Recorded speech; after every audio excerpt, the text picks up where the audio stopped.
Hi everybody, Dr. Kaplansky here. Today's topic is bone grafting versus graftless dental implant solutions.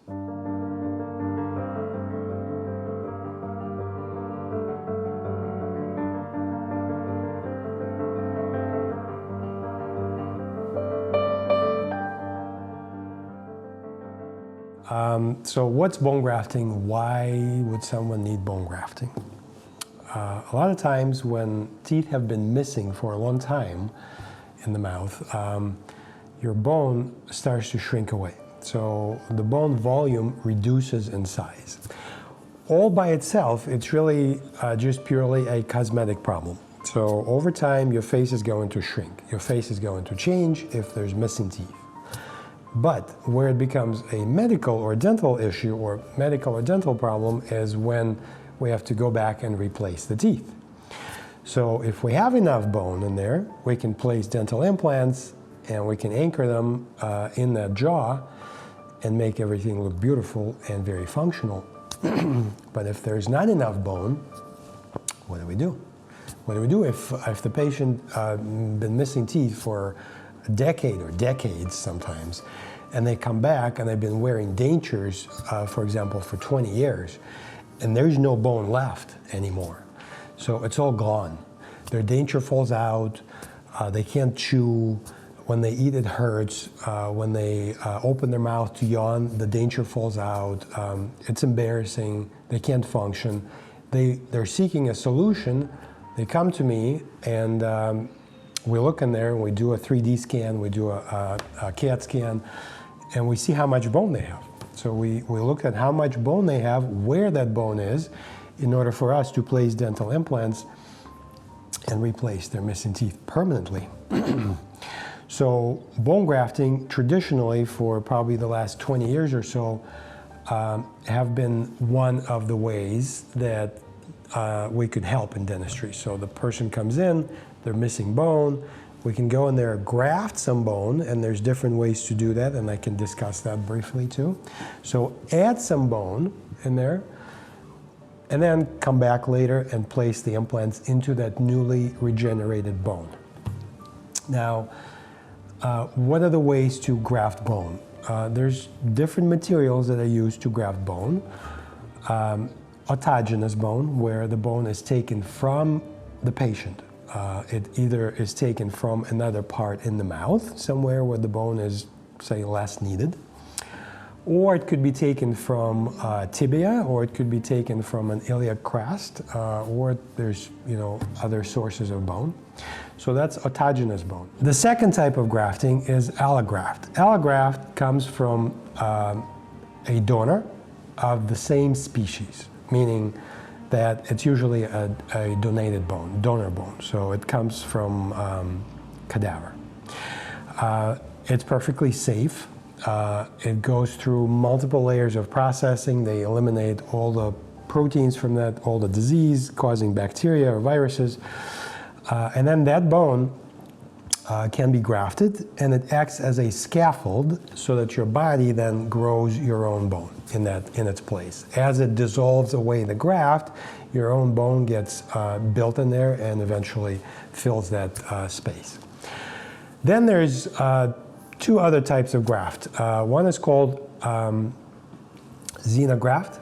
Xena graft is when it's an artificial material. It's a completely non-organic material. So it's usually a main inorganic material of which the bone is comprised of. It's either hydroxyapatite, or it could be calcium sulfate, or it could be some other chemicals basically that are mixed together, or mixed with autogenous bone, or mixed with allograft, and they can be grafted in there. And they do the same thing. So as they dissolve, they leave the void in there that your body grows its own bone. There's also a type of graft material that comes from animal bone. It could be a porcine bone from pigs, or it could be a bovine bone from cows. And again, same concept. A lot of times, what type of bone is used for grafting depends on what's available in the country, what is doctor's preference, and maybe some religious or some other objections of the patient. We're not going to go any deeper into that. That pretty much gives you a pretty good overview of grafting. So again, how does grafting happen? We identify the area where the bone is deficient. We put the graft material in there. There's a million of different techniques to do that. We cover it up with the gum tissue and we wait. We wait months and months and months for your body to grow its own bone in place of a graft. At the end of this process of the grafting, if it's successful, we go back and we place the implant, then we restore it. So grafting takes time. Grafting also is not very predictable. So there's a reason why the bone is missing in any particular spot. So just adding something in there, some kind of a stuffing it, and then expecting your body to grow bone in its place can be a little tricky. It doesn't always happen, so sometimes the graft gets lost. If it gets lost, we're back to square zero, basically. So, right, we grafted the site, we waited 4, 6, 8 months, we come back, nothing, there's nothing there. Or we expected this much graft and it only ended up being this much.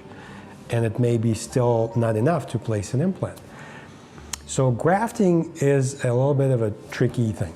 And also, growing bone is difficult all by itself, but growing bone on people with compromised health history is extremely, extremely hard. So if you throw smoking into the mix, if you throw chronic illnesses such as diabetes or hypertension or all the medications that people are on right now, this bone growing process becomes extremely unpredictable.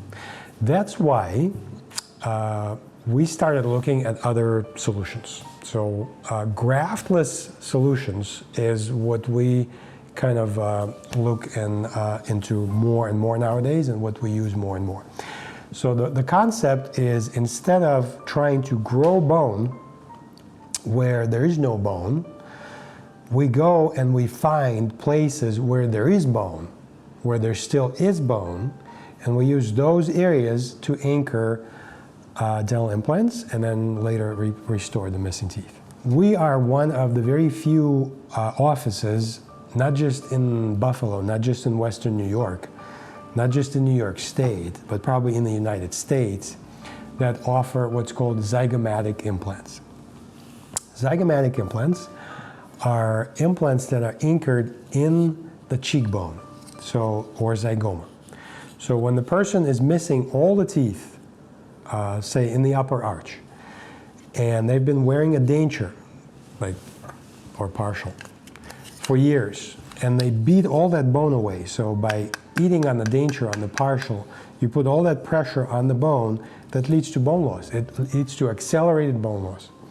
So they destroy all this bone, and really there's no bone left to place the dental implants or give them any permanent teeth at that point, unless we graft it or we look for other areas to anchor the teeth in. So zygoma, or cheekbone, becomes a very good area with very solid bone that we can use. So this model here shows 2 zygomatic implants in the zygoma. They originate in the zygoma, and then they extend into the oral cavity, and that's where the prosthetic part gets attached to them. Now this model here shows the concept a little bit better. So this is a combination of zygomatic implant and a conventional implant. So there's a zygoma implant here, one here, and 2 conventional implants in the back. So this is an all-on-4 concept. We usually like to place more implants, but 4 is the bare minimum. And then once everything is healed, then the teeth will be attached to these implants, and that is how the whole concept works. We found this to be very predictable. It definitely saves time for the patient, so we don't have to wait for the graft material to work in there. We don't have to depend anymore on whether the graft is going to take or not. It gives us solid, immediate anchorage where people can get teeth right away. So the whole concept of teeth tomorrow is to be able to provide permanent teeth either the same day or the next day. And this allows us to do that. With bone grafting, you cannot do that. With bone grafting, you have to graft and then wait 6 to 8 months.